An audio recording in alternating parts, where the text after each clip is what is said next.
antes de abarcar los temas de costo, que creo que es lo que más limita el acceso a una universidad en Estados Unidos, me gustaría hablar un poquitico de si vale la pena, primero que todo, llegar a una deuda grande para poder acceder a lo que es un título. Recordemos que en los últimos años han habido bastantes debates con respecto al valor de un título universitario en Estados Unidos.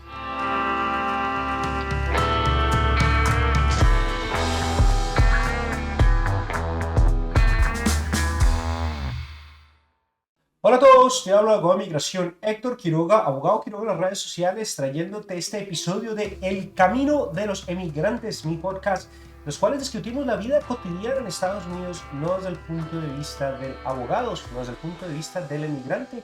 Hoy es un podcast importante porque quiero hablar acerca de precisamente cómo puede un estudiante, una persona que aspira a superar su vida académica, llegar a adquirir un título universitario. A mí me parece que es importante que sepamos que de todas formas sí hay divisiones entre personas que tienen al menos un número de seguro social y personas que no tienen un número de seguro social. De pronto no estamos hablando necesariamente de un estudiante, digamos, internacional o un estudiante que de pronto es de otro país pero viene a Estados Unidos a estudiar, aunque pueda adquirir un número de seguro social, puede ayudarle a esta persona a buscar ayudas económicas importantes que las personas que no tienen un número de seguro social no lo pueden hacer. En su momento, en sus años 80, 90, incluso los 2000, tener un título universitario levantaba el nivel de ingresos que una persona puede esperar cuando llegara al ámbito laboral, cuando llegara al mercado laboral. El hecho de tener un título universitario, de pronto inclusive una maestría, obviamente un doctorado, subía significativamente los niveles de ingresos que la persona podía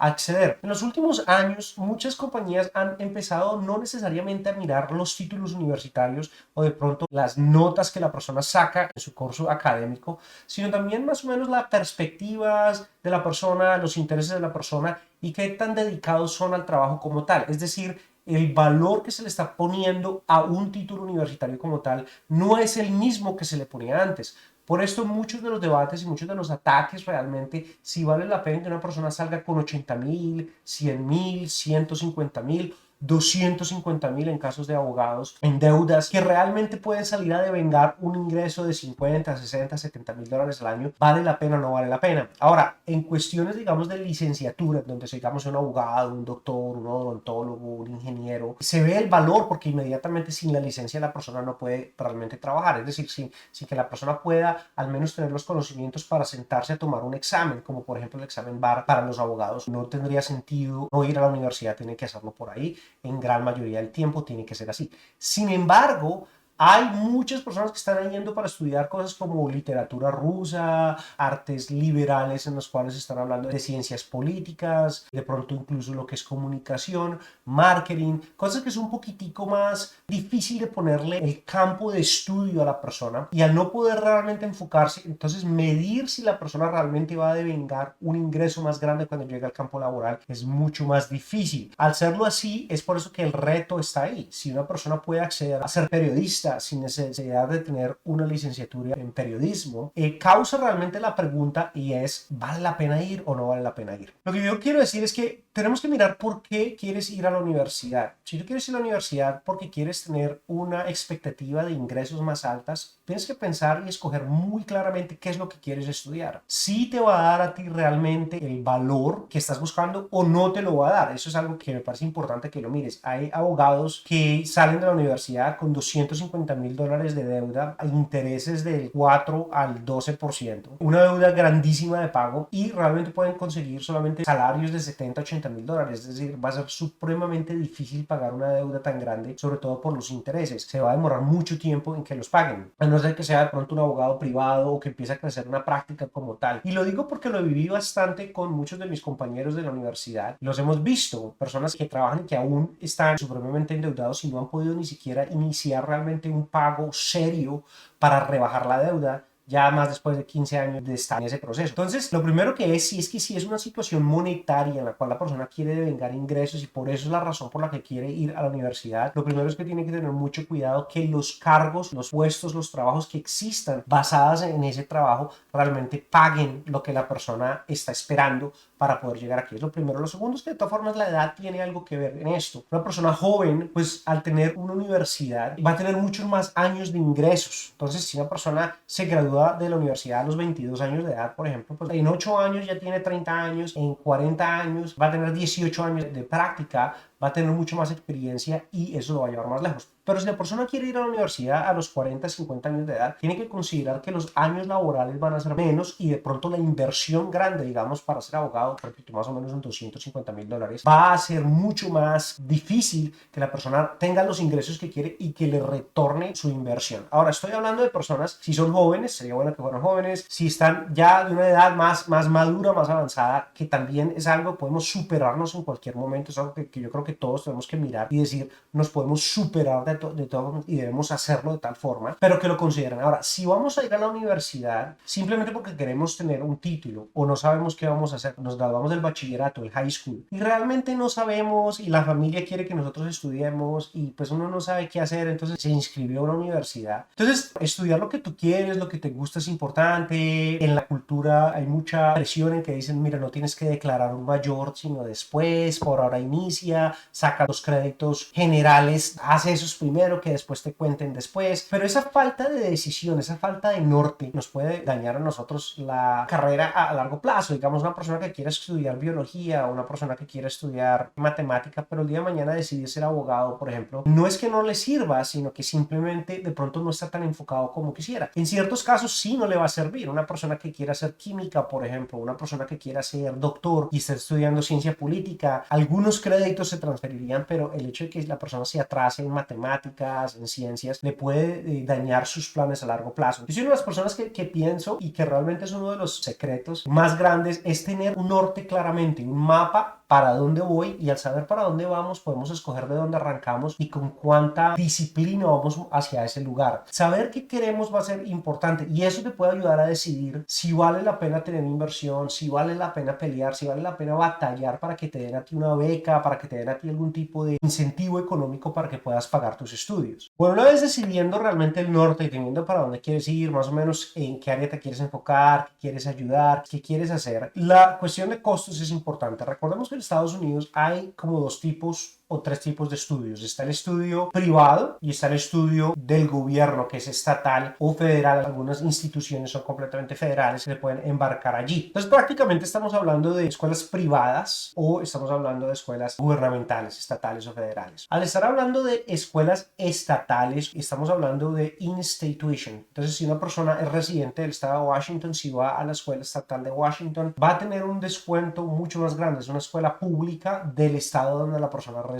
Ahora, hay algo que se llama out-state tuition, que quiere decir fuera del estado. Una persona, digamos, que reside en el estado de Texas, pero quiere ir a estudiar a Washington, le van a cobrar out-state tuition y le van a cobrar lo que son los registros, las matrículas, los costos, como si estuviera por fuera del estado, le van a cobrar mucho más. En la escuela privada es alto para todos, no importa de qué estado venga, pero usualmente es como si fuera out-state tuition en otra universidad. Es como decirles si estuvieran cobrando out-state tuition a todos, estén en ese estado o no. Entonces, digamos, en el estado de Virginia, si la persona vive en Virginia, va a una escuela pública en Virginia, le van a cobrar mucho menos que si fuera a Texas, por ejemplo. Pero si va a ir a una escuela privada en Virginia, le van a cobrar como si no viviera en Virginia, le van a cobrar a todos como por fuera. Entonces, lo que es la out-state tuition y in-state tuition es solamente relevante para personas que viven allí. Ahora, una persona que es residente de los Estados Unidos, automáticamente es residente del estado en donde se hizo residente. Entonces, digamos, cuando yo me hice residente en Washington State, en el estado de Washington, automáticamente fui residente de Estados Unidos y automáticamente del estado de Washington. Entonces, si me hubiera querido ir a estudiar a Texas, por ejemplo, hubiera tenido que pagar una mucho más alta. Ahora, tercer sistema, entonces está privado, está el sistema público, es para lo que son international students, estudiantes internacionales. Los estudiantes internacionales pagan mucho más que el out-of-state tuition también, o sea, es lo más costoso que existe. Cuando vine a Estados Unidos, vine como estudiante internacional, venía yo a estudiar inglés. Son costos muy altos, tienes que meter la visa de estudiante para que te la den, tienes que demostrar tu capacidad monetaria de pagar los costos de estudio prácticamente cash, o sea, es prácticamente con efectivo, lo tienes que demostrar que tienes el dinero en un banco líquido para pagarlo, para pagar tus matrículas y tus costos. Esto pues es supremamente costoso y, por ejemplo, cuando la persona viene a estudiar, ¿qué pasa? Puede aplicar para un permiso de trabajo. Yo sí aconsejo que la persona meta un permiso de trabajo. Al adquirir un permiso de trabajo podemos adquirir un número de seguro social. Entonces, así la persona no quiera necesariamente trabajar porque viene a estudiar, es importante porque puede adquirir su número de seguro social, lo cual es un número que se va a conservar bajo todo el proceso. Entonces tener un número de seguro social es supremamente importante, cualquier persona en Estados Unidos lo sabe. Entonces si lo puedes adquirir por ahí es importante. Usualmente el documento que nos da a nosotros la validez para tener el número de seguro social es precisamente el permiso de trabajo. Entonces es importante que apliques. Ahora recuerda que si vienes como estudiante internacional, puedes trabajar en el campus de la universidad, puedes buscar una pasantía o algo en la misma universidad. Cuando yo venía a la Universidad de Texas, yo venía a estudiar inglés, porque no hablaba el inglés bien, entonces yo venía a un curso de ESL y allí yo pedí que me dieran trabajo y pude trabajar en uno de los dormitorios de la universidad haciendo de checker. Yo chequeaba los almuerzos y también trabajé en el dishwasher, que era lavando platos atrás. ¿Qué pasa? Esto me ayudó a mí a financiar un poquitico mis estudios y también pues mi estadía como estaba, pero te dan a ti más o menos unas 20 horas, medio tiempo, te dan a ti un límite de tiempo que puedes trabajar. Las personas que están en el país, muchachos con DACA, pues ya tienen un número de seguro social que pueden de pronto aplicar, pero lo importante aquí es un proceso que se llama FAFSA, F-A-F-S-A, FAFSA. Esto es como la ayuda precisamente para que tengan préstamos de estudios federales. ¿Qué pasa? Es un préstamo. La ayuda financiera es un préstamo que hay que pagar. No son como scholarships, como becas que son regaladas. Son préstamos de ingresos para que la persona pueda estudiar. Por eso, para aplicar, una de las primeras cosas en la forma que te piden de FAFSA es tu número de seguro social. Al no tener número de seguro social, no calificarías a lo que son préstamos. Ahora, repito, son préstamos. No son dineros que sean regalados. Las becas las pueden buscar independientemente. Hay muchas compañías sin ánimo de lucro que pueden decir, mira, si eres un muchacho de DACA, o si eres una persona que estás estudiando para ser electricista, o si eres una persona que es de México, o si eres una persona que es desde Colombia. Y las entidades privadas tienen diferentes tipos de requerimientos por los cuales una persona puede aplicar a su beca, como sea. Tienes que mirar scholarship. Lo primero es en Google, ¿no? Scholarships para hispanos, para latinos, para personas que vayan a la escuela de leyes. Ese tipo de cosas los empiezas a buscar y haces aplicaciones independientes. Esos grupos te pueden dar a ti entre $500, $1,000, $20,000. Pero ¿qué pasa? Es un proceso bastante difícil porque cada tipo de beca tiene un requerimiento diferente. Entonces a veces te hacen un essay, un ensayo. Entonces hay que hacer el ensayo y el ensayo para una aplicación es diferente del ensayo para otra aplicación. Entonces es un tiempo significativo que se puede gastar buscando este tipo de ingresos como son. Ahora, muchos de ellos quieren saber que ya estás vinculado a la universidad y es allí donde muchas universidades, sobre todo las universidades estatales, tienen requerimientos para dejar entrar a muchachos así no tengan un número de seguro social. Les piden un número que se llama el Employer Identification Number, que es uno de los números que si no tienes un número de seguro social lo puedes pedir al IRS para que te lo den. El número que es más conocido es el ITIN, EIN, Employer Identification Number, que es un número que dan para una persona que está siendo empleador, si tiene un negocio, que a veces se utiliza. O el otro número que es más común para los impuestos es el ITIN, ITIN, que es el Individual Taxpayer Identification Number. Ese número lo da la IRS y se lo da precisamente a personas que no tengan un número de seguro social, pero están devengando ingresos y quieren someter sus impuestos como debe ser. Ese número lo aceptan cuando se está aplicando a diferentes universidades, usualmente universidades estatales como lo que es Eastern Washington University,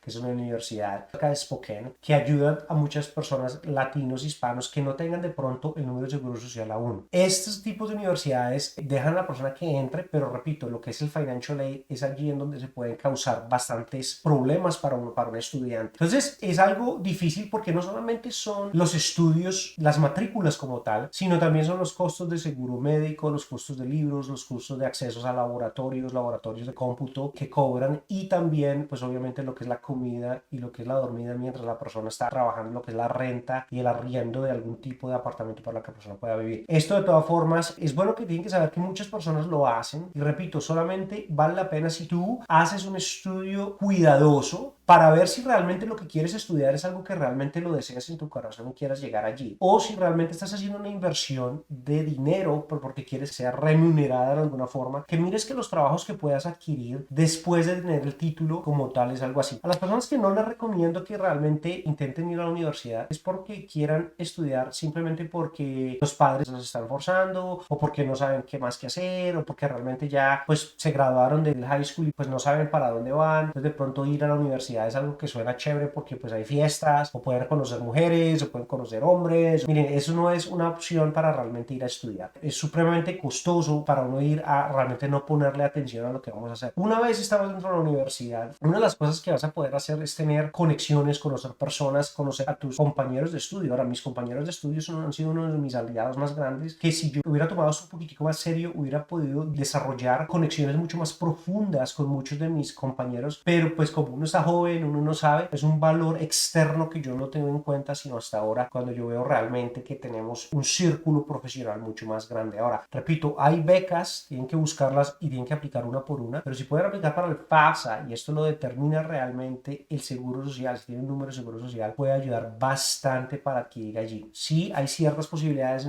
ciertas preguntas que les hacen preguntas como por ejemplo, ¿son residentes de los Estados Unidos o son ciudadanos de los Estados Unidos? Obviamente eso hay que responderlo correctamente. No se puede cometer una violación federal migratoria que pueda perjudicar a la persona a largo plazo, pero sí tienen que saber que de todas formas hay ciertos colleges a los cuales por política del mismo college quieren darle la posibilidad de estudio a todas las personas, incluyendo a latinos hispanos que realmente no tienen los documentos como por ejemplo el número de seguro social para poder acceder a la universidad. De todas formas, son más o menos 65 millones de personas que están indocumentadas, 65 millones de niños que van a las universidades, de los cuales son muy altos los números de personas indocumentadas. Este sí se puede pasar. Ahora, sabemos que los costos de universidad han subido en los últimos años casi el 36%. La inflación le ha pegado bastante a esto y sabemos que de todas formas los 65 millones de niños que se gradúan del high school son menos del 10% los que van a la universidad. Es decir, son muchísimas personas, más del 90% de personas que van a lo que es el high school no se gradúan, son de todos los números que están. Esto está basado en la guía universitaria en línea para estudiantes indocumentados. Este dato que están para que lo chequeen, el número de 65 millones de niños, como solamente el 10% eligen ir. Ahora, puede ser una mala cosa, puede ser una buena cosa, pero si no tenemos un plan definido, a mí me parece importante que la persona tome su tiempo y lo piense. Si tienes un plan definido, busca por todos los medios cómo llegar allí, a buscar lo que son becas de cualquier forma para que pueda la persona acceder a la universidad como tal. Bueno, soy el abogado de migración Héctor Quiroga, abogado Quiroga en las redes sociales. Por favor, comparte este podcast, El Camino de los Emigrantes, algo muy bonito en los cuales yo les cuento un poquitico de mi vida personal, un poquitico de mi vida como emigrante en Estados Unidos y también un poquitico de las leyes que les puede ayudar